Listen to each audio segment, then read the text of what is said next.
Hello and welcome to another edition of the Irish Angle on Jump to It. As usual, I'm joined by Johnny Ward and Emma Nagle, and this week we're going to discuss a somewhat controversial subject, which is gambling reform, affordability checks and spending limits, which are due to come in Ireland and the UK in the next couple of years. They've been working on this for quite a while. This reform is badly needed. The UK Gambling Commission was formed in 2005, still hasn't come into legislation yet, their recommendations. And in Ireland, we are still currently dealing with a gambling laws that were from 1956. They've been 12 years working on the latest version, and they're looking at setting up a gambling regulatory authority, which they've already appointed a new CEO. So looking like things are beginning to fall into place, but it's hard to know when exactly this will all come into effect. But the bookmakers have already taken some measures themselves around the affordability checks and spending limits, and they're beginning to do all sorts of things in that area themselves to preempt what's coming. Johnny, first off, what do you think of this whole area? How long do we have, Vinny? I'd hope that people watching today, there are probably people hard enough on one side of the argument, maybe people who are hard enough on the other side of the arguments. This almost strikes at left and right wing politics, really. I'm reading a book at the moment about colonialism. The chapter I'm reading is about the Irish famine, and at the time, the government kind of idea was that you let the market decide and don't interfere too much. And here we are, 160, 170 years later. How much should you interfere in the liberty of somebody who wants to place a bet online? And I should first say that I'm slightly in one camp, slightly in the other. I think government intervention in terms of protecting the health of people, sometimes saving them from themselves, is a good thing. And whilst on the other hand, I believe in personal responsibility. I'm 40 years of age this year. I've had terrible nights where I've had a few pints and been betting, woke up the next morning and said, what was I thinking? I blame myself for that. I don't blame bookmakers. I think you have to take responsibility for some of the decisions you make, whilst at the same time you have to acknowledge that the percentage of people who have a problem gambling is very small, and at the same time there's a small percentage of people who can't get bets on, and a larger percentage than the former who can't get bets on, and will they be catered for by the new gambling regulation? So I suppose that's my initial opinion on it. The gambling regulator is going to employ a lot of people. I don't get the sense that she's necessarily going to be all that worried about punters' rights, the punters who are treated badly by bookmakers, and I'd like to talk about that in due course. But I think we've lots to talk about on this. It's a fascinating issue. Yeah, the first thing to note here is you say about the small percentage of people who have a problem gambling. According to official statistics, it's less than half of 1%. It's 0.4% of people have a problem when they gamble. Of those, the vast majority of them are male, which is really interesting, and they tend to be between the ages of 16 and 34. They're the ones that have the problem. So the question is, should we be doing something for them? The other side of this, again, is that small percentage of problem gamblers make up a large percentage of the profits of bookmakers. Some people reckon it can be as much as between 20 and 30% of the profits of the online bookmakers come from that less than 0.5% of punters. So it's in the interests of the bookmakers to keep these people gambling. And you can see from their advertising and all the other things that go on that they do encourage them. And there's been high level cases in the past, such as the Tony 10 with Paddy Power, a postman who lost fortunes and everything else, and obviously betting way beyond his means. There's another case coming up soon in the UK, a High Court claim against Ladbrokes, where one individual lost 231,000 in 7 months. His average daily betting was 18 grand a day, and his monthly income is 3 grand. So he's saying, why did you let me do that? You should have seen I had a problem. Now, look, is that the case? It's like anything, isn't it? It's like you go into a pub, as you say, and you go in and you have a few pints and you have one too many. Is that your problem, or is that the publican's problem? In this case, they're saying that's the bookmaker's problem, that I lost my money, but I'm not quite sure where you draw the line here as well. It's an interesting thing that there's going to looking like the government will intervene here, and they will put in things like affordability checks and spending limits. Emma, on your side of it, we talked about this shortly before coming on air, about the fact that women don't seem to have the same problem with gambling that men do. And I just wonder, is that a sporting thing because they're not that into sport, or is there something else at play here? I suppose it's hard to tell really, but like just from I know I had a friend who worked in a Ladbrokes shop for years when he was younger, And he always would have said that the women would actually be worse than the men in some cases, but it wouldn't be on the sports betting, which I suppose is the big differentiator. They'd be more on the bingo and the casino games. So I don't really think it's I don't think it's an addictive thing between genders. I think it's kind of more, maybe women wouldn't have as big an interest in, the racing or the football. So it's probably feeds into those statistics a bit, but it's definitely a personality thing. Some people would have addictive personalities, and I don't think that matters if man or woman. I think you probably either could get addicted. If you're into racing, you probably get addicted to betting on the racing. But I know I'd have a lot of friends who would be bad enough on the scratch cards and all, and it's all gambling at the end of the day.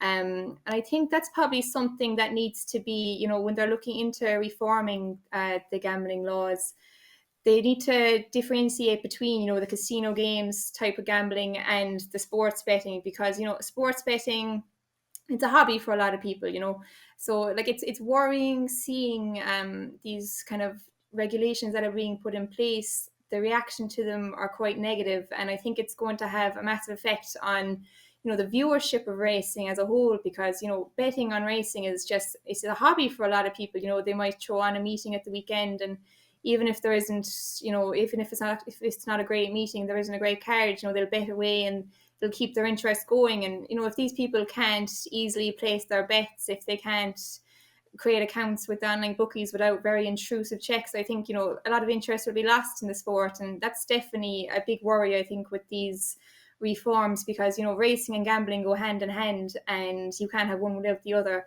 So I think it's definitely worrying for racing going forward.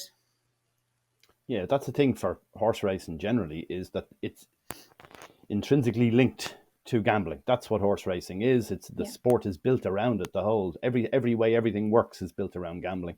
So there's one thing here that I find quite difficult to work out why this is, but Horse Racing Ireland ignore it completely. They pretend it doesn't exist. So you go onto their site, there's all sorts of things about what you can do about your horse if you get into ownership, and what you do after it retires, and all the different things we've discussed in previous weeks. There's not a single mention to gambling on their site at all. Everything is all about every other aspect of the game bar that, and yet it is the elephant in the room that the whole industry revolves around gambling. And I'm not quite sure why they've taken that stance. Obviously, they're saying, oh no, we don't want to get involved in that. That's a dirty thing. But it's obviously a major thing, considering that the government, talking about their new gambling regulatory authority in Ireland, they're talking about having maybe as many as 100 staff, which would be, I think that's about twice the size of Horse Racing Ireland staff-wise. And it's going to cost about 10 million a year to operate, which is more than Horse Racing Ireland itself costs, because the rest of the money they get from government funding goes into either the IHRB to run the regulatory side of the business, or into prize money. So I don't think they spend quite that amount myself on actually operating their business. So this is going to be big scale, Johnny, if it comes in. What we're looking at doing here, as you say, it's hard to know what the result of it will be, because of the fact, will they protect the punter, or is it protecting the operator, and where does it fall in between, and the licensing, and what is it really going to mean for individuals? But one of the things I've seen that one of the recommendations that they're looking at bringing into law here is a watershed for advertising around gambling, that it won't happen before 9 p.m. at night. That could have really strong implications for horse racing if that became into law, and you couldn't have any gambling related advertising, which is all during the race times, during the day and early evening. Yeah, and again, I mean, if you're the parent of a teenager or a child and he or she is watching the race, and I mean, I think that's kind of your responsibility. I can see the argument with the watershed. For me, that's getting too much into a nanny state type thing. And I mean, as you say, Vinny, that that advertising is absolutely massive. For me, racing's head is completely buried in the sand when it comes to a million things. The racing community is amazing on one level. It's incredibly self-serving and can't see the wood from the trees in another. And there's a massive funding problem coming down the tracks in Ireland if we lose the government funding. The government funding itself, and you could argue, for various industries here. The government funding itself, you can make an easy case that there is no way whatsoever racing should get the funding it does. Why doesn't this money go into the League of Ireland, where when so many people are now betting on football? Why doesn't this money go into developing Gaelic games? Racing used to be almost 100% of the betting in a given year back in the day when you go to the racetracks, go to the smoke-filled bookmakers. That is not the case now. Some bookmaking shops in Britain, racing is less than 10% of turnover. That's British racing, and Irish racing is a percent of that, for example. So in Ireland, Irish racing is a small percentage. There is no way whatsoever racing is entitled to the money that it gets from the government every year, in my view. So it's dependent on the lobby, which has been very effective. Sinn Féin is likely going to be in government in the next election. I don't know what Sinn Féin's attitude to racing is. Maybe it'll change. So how is racing going to fund itself? And if you bring in all these stringent regulations that curtail people's gambling, which on the one level is good, how is racing going to fund itself? British racing is in a funding crisis. Horses are basically being sold to other countries where there's proper prize money. British racing, to me, is not far from being on its knees in many respects.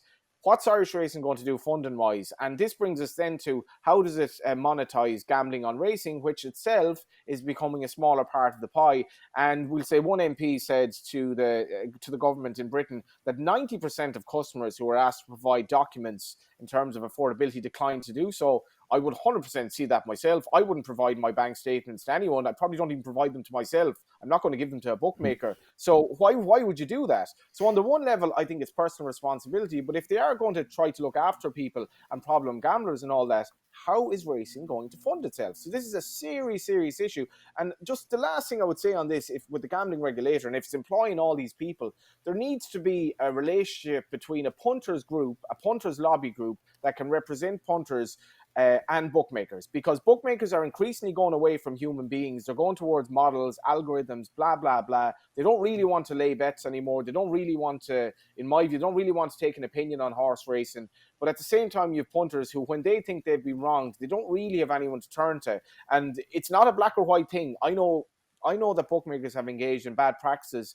Punters engage in bad practices as well. What percentage of punters, if they're overpaid by a bookmaker, would give the money back and say, you made a mistake here? I would argue a small amount. And they want to try and get away with things themselves. Punters are far from saints themselves. But we need a lobby group, and we need some kind of relationship between the two warring sides, for want of a better word, because for me, that doesn't exist at the moment. And this is going to be a big area, and there are no easy answers to it.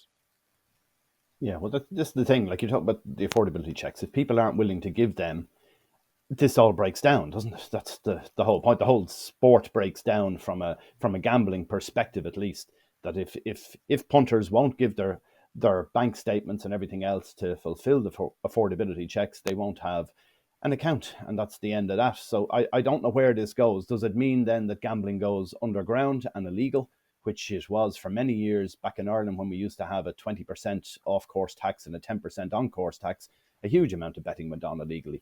You used to have a situation years ago in pubs where there'd be someone up at the counter and take the bets and that sort of thing. Now that's changed somewhat in recent years, and I'm not sure in a good way. Is that I know in all the local pubs around us in Kildare that they have a Boyle Sports screen on the wall, and they have Boyle Sports dockets on the counter and pens, and you can place a bet with the publican behind the counter who rings it up and puts it on online. So basically, pubs in Ireland are becoming the same as the ones in Australia, with the tab in the corner that they used to have, the tote. I found that extraordinary when I went out there in my early 20s to see that you could drink and bet at the same time, which was illegal in Ireland. But now you can do that in Ireland too, and with your phone, or even if Boyle Sports isn't in the pub, you can still place a bet in your phone as well. So there's far more opportunity to gamble is the thing now. And for those people who have got a problem, it's a big problem, isn't it? Because you can bet 24 hours a day now, when before you couldn't. It was, It was 9 to 5 or whatever it was, 10 to 6 or something at one stage. The shops used to be open. There used to be no racing on a Sunday either, and so on. So the whole landscape has hugely changed, which is why they're looking at bringing in all these measures. And I suppose to some extent, these people who do have a problem with gambling, they need help. Whether they need help from within the industry, outside the industry, there's lots of different ways they could get help, but they definitely need help, because you wouldn't want to see anyone go through that. Sorry, Johnny, if not at all, Vinny, if the affordability checks have stopped problem gamblers in their tracks, which I believe they probably have, that's a positive. That is 100% a positive. the idea of artificial intelligence and algorithms and all that, when I'm on Instagram, I actually like getting ads on Instagram that's tailored to what they think I might be interested in, because they're more effective to me than ads that I've no interest in, right? And if they make money from that, that's fine. I like Spotify suggesting tracks to me based on what I've previously listened to, because often I discover good music. You said off air that there's a potential for, if you follow like Forensic Detectives FBI Files, one of my interests in watching TV, they can develop a profile of a criminal based on just little things around the crime, and they can be very good. Similarly, and I'd like to hear you on this, Vinny, because you only said to me before we came on, bookmakers can fairly easily come to the probability after maybe 10 or 20 bets that you likely may be a problem gambler. And could a bookmaker have it in its terms and conditions when you apply and join the bookmaker? We reserve the right to cancel your account for 2-3 weeks if we believe from our algorithms and our artificial intelligence that there's this high probability that you have a problem. If you tick yes, I think that I don't have an issue with that, and I think that's good artificial intelligence. Maybe that's something to consider. Well, the first thing with that is bookmakers are already doing that when it comes to winning punters. They can tell from your first 10 or 20 bets that you're someone who is a bit of savvy, you have a bit of inside knowledge, you know something, so they start restricting you or closing your accounts. They do that anyway. On the other side of this is that Better Collective, who owns IrishRacing.com, they own a number of companies, and one of them in Denmark is currently developing software that predicts people when people have a problem with gambling. So they can tell from, as you say, from the artificial intelligence here, they can see by the trends and the patterns that a few bets in, they know someone has a potential to be a problem gambler. As I was saying to you off air, there's a woman I knew who was a casino croupier, and she was saying that she could tell within 10 minutes when a group of lads had come in from the pub into the casino to play roulette or blackjack or whatever, she could tell straight away the one who would be back next week and the week after and the week after. So if she could tell that, you can imagine that we can produce some sort of algorithm which can do the same. Emma, do you think that's something that is a better way forward than necessarily affordability checks and spending limits on people, is to be able to predict who these people are that have the problem? Yeah, I mean, 100%. I mean, like, if they can use it to close down winning accounts, I don't know why they can't do it to close down people who are going to develop a problem going forward. I mean, like we were saying, like the percentage of people who are gambling harmfully is very, very low. I think was it 0.04% will develop a problem. 0.4, yeah, just under half. 0.4%. Yeah. Like, I mean, that's very low. It's like the vast majority of people aren't going to develop a problem. But these restrictions these limits they're putting in place are going to affect everyone who, most of them aren't ever going to develop a problem with gambling, and they're gambling recreationally. And, people enjoy gambling, and it's a hobby, it's a pastime. Sometimes it's a profession. And why should these checks be applying to people who, who don't need this? Why do the bookmakers need to get this information? I agree with Johnny completely. I wouldn't share any financial data with a bookmaker. I don't know why they would need pay slips. Or I saw someone mentioning that they actually sent their bank statements to the bookmakers, and they had crossed out some lines because they didn't want them to see what was on them. Obviously, they didn't need that information, and they came back and said, we need to see where the money's going and coming from. I mean, why would they need to know that? It just seems very controlling. I mean, if the money's there, it's there. They don't need to know where your money's coming from or where it's going to. It just kind of seems controlling for punters, and they don't need this information for the vast majority of punters. And you wonder, are they going to use this information to further develop, as Johnny was mentioning, regulating winning punters rather than actually using it for punters who are gambling harmfully. So it's worrying, and I definitely think that they should be developing the software to identify the problem gamblers at the start, rather than putting these blanket controls over the entire gambling industry, which it's just ridiculous. I think no one should be sharing that kind of data with a bookmaker.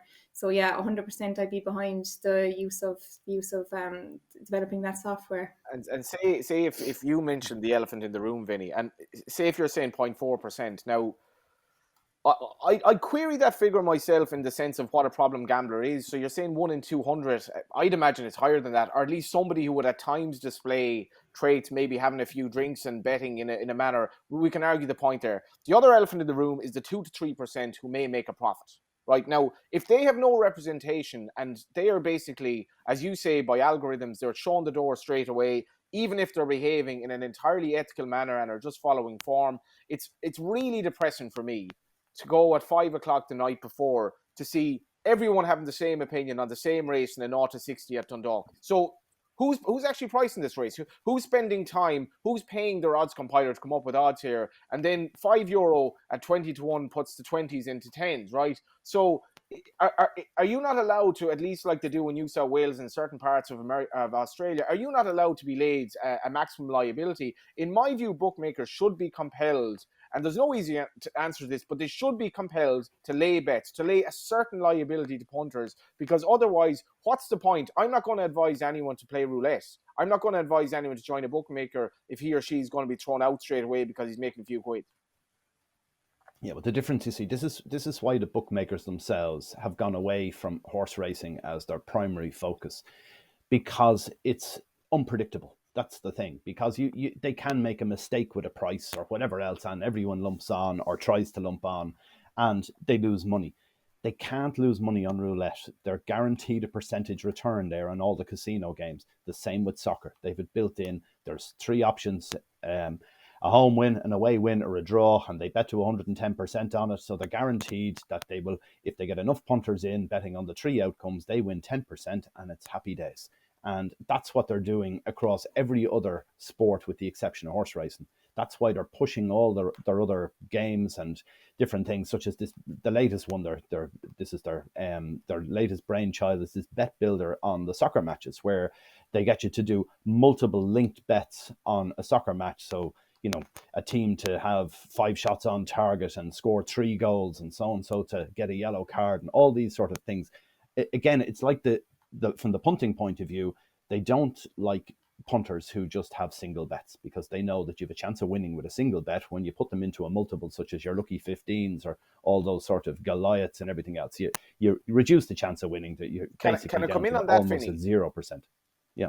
Can I come in on that? What's so you're absolutely right. Now, I think punters should be laid a €1,000 liability win only on all Irish racing. Any time of the day, €1,000 win only, and algorithms could quickly correct prices for very little. You could have a 5-second time delay on each bet, so that you can't have 50 people doing that at the same time. But to give bookmakers their due, and exactly what you're saying here, bookmakers is unpredictable. There was a gamble in Tramore that we spoke about a few weeks ago, where a horse that should have been 1,000 to 1 was sent off 6 to 4 or something like that. How can you legislate for that? He wasn't even called in by the stewards afterwards, despite improving about £60. So the bookmakers, absolutely, they should be afraid of horse racing, but we have to have a happy medium.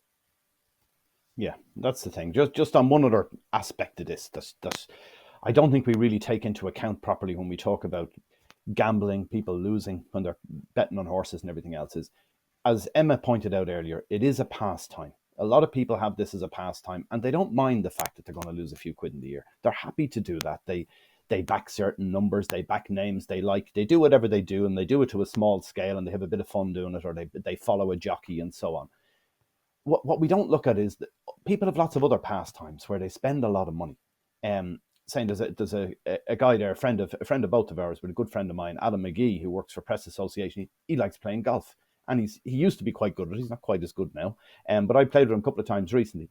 He plays with his Titleist Pro V1 balls. They cost £5 each. He could lose 10 of them in a round. And that's 50 quid. If it was a punter, we'd be saying, oh, that guy needs to be stopped here. And he probably does need to be stopped from playing golf at the moment. But at the same time, he's got, he's a member of the Curra Golf Club near us. And so that costs X amount a year. He's got all the equipment. He's buying new shoes and different clubs and all sorts of different things. And some people are going off getting lessons to improve their golf and everything. So what's the expenditure in a year for someone who's so-called addicted to golf, if that's what you want to call it, and they're playing all around the country, they're going everywhere, and they may spend 5-10 grand on their golf, and there's no chance of a return there. They never have a chance of winning or anything else. They're always going to just lose that money in a year, but yet they enjoy doing it and no one sees that as a problem. And there's lots of other areas in life where people do similar. Like I think I have a case for saying one of my daughters is certainly addicted to buying clothes. There's stuff comes in here every other day. I nearly know all the DPD guys and the rest of them delivering here by name at this stage. They come that often with all sorts of, and you wouldn't mind if it was something she needed, but it's, it's the 12th dress of the week or the 13th top or whatever it may be. So everyone has different areas where they're addicted, have an addiction to some level, to some degree in whatever they do. We all do certain things more than we should, whether that's gambling or it's eating or it's drinking or it's watching TV or whatever we do that isn't right. We're never going to get everyone right, but we do know that there are some people have a problem. But I think we overemphasize what the problem is here. That just because someone loses a few quid doesn't mean they actually have a problem gambling. It just means that they have a pastime that they enjoy. And that's the side of it. Emma, I'm sure there's something you do too much of or too little of that you would like to change, but we're all the same, I suppose. What do you think around that? Yeah, like, I mean, I actually have a friend, and they were telling me that they felt they were getting a bit out of control with the gambling, like on the racing and the soccer specifically. And what they did was they set the limit on whatever app they were using. They can only deposit, let's say, €200 a month. And they said it kind of just completely nullified the problem. They can only lose a certain amount every month, and they can still gamble at an enjoyable level. And I like, obviously, maybe not everyone would have the clear sight to do that, but I think like there is ways that people can help themselves. I know not everyone would have the mindset to be able to do that, but I don't think it's as epidemic a problem as the regulations are making it out to be. I think another thing that needs to be addressed is, there's a lot of social media content that really glamorizes, high stakes gambling and, makes gambling out to be some get rich quick scheme. And, a lot of the followers of these pages would be, young men, young women who, might be, social media has such an impression on people's lives these days, and they might think, I have put a few high stake bets on a few short price horses, what could go wrong, buy a new car next week or whatever, like this person on social media has done. And next thing you know, they're in debt and they're chasing the money back. So I think that's something that obviously it's hard to regulate what people post, but a lot of these pages might be affiliated with bookmakers, but I think people need to see through these things online and realize, anyone who's been punting their whole lives will, they're probably down overall, and maybe just keep on going. And, I think people need to see through, the big wins online, and it's probably not going to happen. You're never going to get rich quick out of gambling. And I think if that message was instilled into younger people in particular, the 18, 19, 20-year-old men, I suppose, in particular, that they're probably going to lose overall gambling, that is probably not going to be as big a problem. Emma, that's such a good point. I'd forgotten about this as well, Vinny, and I this is something that absolutely wrecks my head. The social media accounts of bookmakers portraying themselves as basically your mate who'll crack a joke at the behest of a footballer, and it'll get like 500,000 likes or whatever it is. And it's like, why are you retweeting a bookmaker here making a joke? A bookmaker that is essentially all about profit, profit, profit, profit. We see the money that Flutter is making. And what was the most recent thing we saw from Flutter in the press? That they're trying to cut a load of jobs in Ireland because they're trying to essentially make more money. They're trying to go to the US market like all the bookmakers are, which is their absolute right. That depresses the shit out of me, because if they go to the US market, that's about making billions and billions and billions. No benefit really to people here. It's not going to create jobs necessarily. And the crack that you had in the bookmaking shops where you'd go in and it was a social thing for the old person. I made so many friends in the Boyle Sports in Whitehall. I made so many friends, people that became my best friends for life. The betting shops aren't what they were, and there's no crack in the online stuff, and there's no crack in bookmakers who basically just want to make money, and the only crack they see is sponsoring like comedy festivals or going online and cracking jokes and being like this kind of comedy site that they get people to retweet. I find that quite frankly quite disgusting, and that needs to be curtailed as well. Bookmakers are about profit. That's what they're about, making lots of money for shareholders, making lots of money for people who own them. That's what they're about, profit, and we have to know that. Well, that's the other thing. I see in Australia, they're talking about obviously that Australia's flying from a racing point of view because there's so much money coming into it, and it's mainly due to betting. That's where the rise has been. I think it's up 50% in the last 10 years or something, the overall gambling in Australia. So the racing is benefiting from that at the moment. But part of the thing that the bookmakers have been doing out there is the same thing that I suppose Paddy Power initiated here in the beginning. They were probably the first to make it fun and happy and jolly, and it's all about a bunch of friends going. And you see a lot of this on the Ladbrokes ads on TV and other firms as well. They're all about this, that it's a bunch of mates at the races, and who can come up with the winner, and we're all trying to beat each other, and it's not about us losing money. But that's just another way of glamorizing it, is what they're doing, isn't it? They're glamorizing it in the same way those tipsters online are doing the same. And you often see, or you've seen in several high profile ones of them, that they come out then 6 months later, put their hands up, oh, I've got a gambling problem, I've got to stop doing this online. And yet they've been trying to encourage others to do it for the previous years and everything else. So it's a difficult area, this whole thing around everything to do with gambling, and where do we go with it is the real problem. But I say we're going to see soon enough, because this legislation is most likely going to come in the next couple of years. Whether there's a lot of interest groups here are going to try and water it down. I can see Horse Racing Ireland as one entity that, even though they don't partake in the gambling side of it, they will have their tuppence worth in here, trying to say, oh, you can't stop advertising on gambling, because it's going to have such a direct effect on racecourse sponsorship, TV sponsorship of racing as well. Everything is going to fall around that if there isn't that, if there's a watershed around it. So I think that's a big area that's going to come up. We've also got, as we've gone through it all, the spending limits as well. I think they're a good idea personally. I think how you work them out is the problem, because you can only do a spending limit realistically based on your affordability. So if you're a multimillionaire, what's the problem if you're losing 10 grand a day back in horses? It makes no difference to you if you've got the money. But for someone who's on the dole or on a low income, if they're losing a tenner a week, it might be devastation for the rest of their family. We just don't know what that is. But that's how do you find that out is the issue.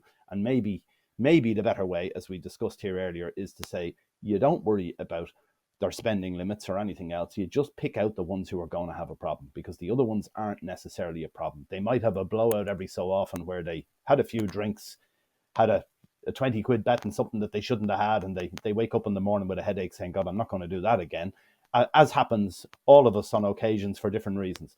So I think that's probably the better way of going about it. But ultimately, I don't think we're going to solve it here, but we have exposed some of the issues and looked at some of the different areas of it. So maybe we just move on from this now. And the other thing we were going to discuss is, just as a big race coming up, we've got Listowel races this week, which is always a fantastic It's a beautiful segue.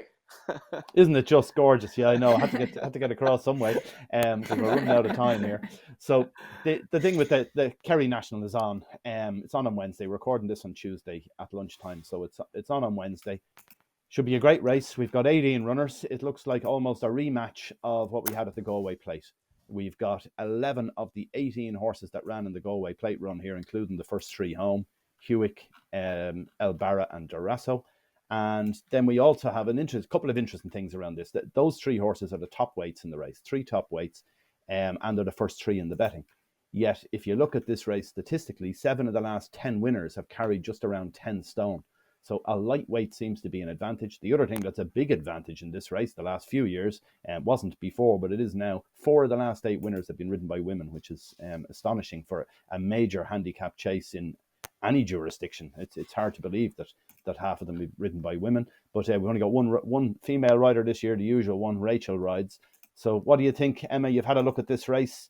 Do you think it's obviously going to be a good renewal? It looks a really strong renewal this year. Yeah, I think Lisa O'Neill is probably pumping off those Lady Rider stats that she won 2 or 3 of them for Gordon there a few years ago. She won 2, I think 2 Rachel, years in a row. Yeah. Rachel, I think Rachel has a chance on Gabby's Cross. He was impressive enough in the Blazers in Galway.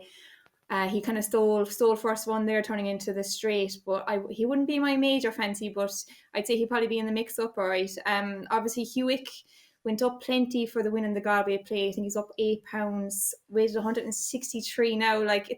He'd have to be a very good horse to win off that mark. And obviously he is a very good horse, but how good really is he? You know, Melinda Indo won a Gold Cup off 164. He's up in those kind of ratings now, which, you know, he's really climbing the scale. I'd love to see him win it. You know, he's a real horse you can get behind. It's a great story. You know, it's a smallish trainer, I suppose, a Shark Hanlon, and a small owner. They bought him for cheap, and to be brilliant to see him get another big pot in the kitty. But I think one that I would really fancy coming into it is Hurricane Georgie for Gordon Elliott. The Gordon Elliott horses are flying this week. They're in great form. She won the Midlands National in Kilbeggan, her last completed start. She went on then to run in the Galway Plate, where she unseated at the first. She was probably unlucky that day to go so early, but she has the assistance of Michael O'Sullivan on board. Michael's a brilliant £7 claimer. He's only recently turned professional, but you know, he's a real stylish jockey and he's got a real cool head. So I think it would be great to see him get a big winner. And I think, you know, it's a shrewd enough booking by Gordon, because his £7 claim would be very valuable. He was a very good rider on the point to point. So him taking the £7 off her, I think she'll win. She'll run a massive race. Yeah, what do you think, Johnny? You've had a look at this as well. Yeah, there are so many narratives to it, Vinny. I mean, the standard of the horse, Hewitt, the rags to riches story. Obviously, you mentioned the Galway Plate form. You bring in Rachel as well. The jam man for Ronan McNally, is he going to be backed? Just you're on about the female riders in this race, and I remember Katie winning it for James Nash. The Rachel Blackmore thing in racing is, I don't think we actually grasp how big this is. I was reading the other day how Patrick Kavanagh, the article was in The Guardian. Patrick Kavanagh was a poet that I was fond of in school, bizarrely enough. And the article was like, Patrick Kavanagh, he's really only appreciated in his home country and not so much abroad. So they're bringing out an album of people reciting Kavanagh poems. And one of the people reciting poems is Rachel Blackmore. I was like, I had no idea you had an interest in Kavanagh. She's so big. Like, so somebody said, we want Rachel Blackmore to recite Patrick Kavanagh in a new album. And I have, as I mentioned before, the day I was in Kilbeggan, I couldn't get over how good she is for racing. So obviously, it wouldn't be a surprise if she were to win this. I'm sort of torn between Durasso and Ronald Pump, Finney. I think I have to watch the Galway Plate back again, but Ronald Pump was definitely unlucky in that he has the class of his hurdles form. This race is very difficult. I have to admit, I don't like to have a bet on these top handicap chases. They're very tough. And then you add in the stole that your price can absolutely collapse in running if you're up at the pace straight away. So there are lots of aspects to it. But I think Ronald Pump, you can get into more of a rhythm. Aidan Coleman booked is quite interesting. Matthew Smith, I'm a big fan of. I love the Listowel Festival. I think this race is tough, but he'd be my tentative vote. He's around 20-1. Yeah, I've gone through this race as well, and I could make a case for all 18 and the 3 reserves, which is just ridiculous. They all have chance. That's why I think the bookmakers are betting wrong here. They're betting quite short, sort of 11-2, 6-1, 7-1, the top 3 in the weights, top 3 in the betting. I think they're betting wrong here. I think this is, by the look of it this year, I think this is a 10-12-1 the field race. We're not going to see that, because I think by the time the punters down in the stole get the shark fever, I think this horse will end up a short price, Hewitt. I think everyone wants to see that horse win. He's the real one that everyone in the country would love to see do it again, go on and win a Gold Cup or something. It's such a story about such a cheap purchase, 850 quid or whatever he bought him in Goresbridge. It really is. It's the big story. It's the one everyone will get behind. I think he'll end up ridiculously short, but I don't think he should be so short. I think if you're thinking of having a bet in this, back anything, because they all have chances. Even the likes of one of them, I thought myself, if I had to pick one, I think it's probably too big a price, is Fire Attack, which was running a big race in the Galway Plate and fell at the 4th last. Sort of one Joseph O'Brien's could easily be a contender here as well, but it's wide open. Anyway, look, everyone, I hope you enjoy. The shark is probably the apex predator in the ocean or whatever, and shark, he lives his life a bit like that. I met him at the Dogs on Saturday night, and I said, "What are you doing here?" And he said something to the effect that, I was staking a dog there. I only got into him there lately. He's after making the Greyhound Derby final next week, and there he was. Like, Shark, everything you do is just turns to gold. Yeah, he's an amazing man, isn't he? Yeah, really is. Larger than life in every way. Anyway, look, thanks for joining me. Thanks for discussing these topics today. And for anyone who's been watching, thank you for watching. And if you do have a problem with gambling, or you think you might have an issue with it, there's lots of places you can go. If you go onto irishracing.com, at the bottom of any of the pages, you'll see all the different people who can help you, from Gamblers Anonymous, dunlewy.net, begambleaware.org, and gamblingcare.ie. There's lots of people out there who will help you if you do have a problem with it. But otherwise, hope you enjoy the racing, enjoy the week. We'll be back next Monday, hopefully, and we'll chat about what happened in the Stole, Kerry National and all, and the big weekend coming up at the Curragh. All right, thanks for watching. Bye for now.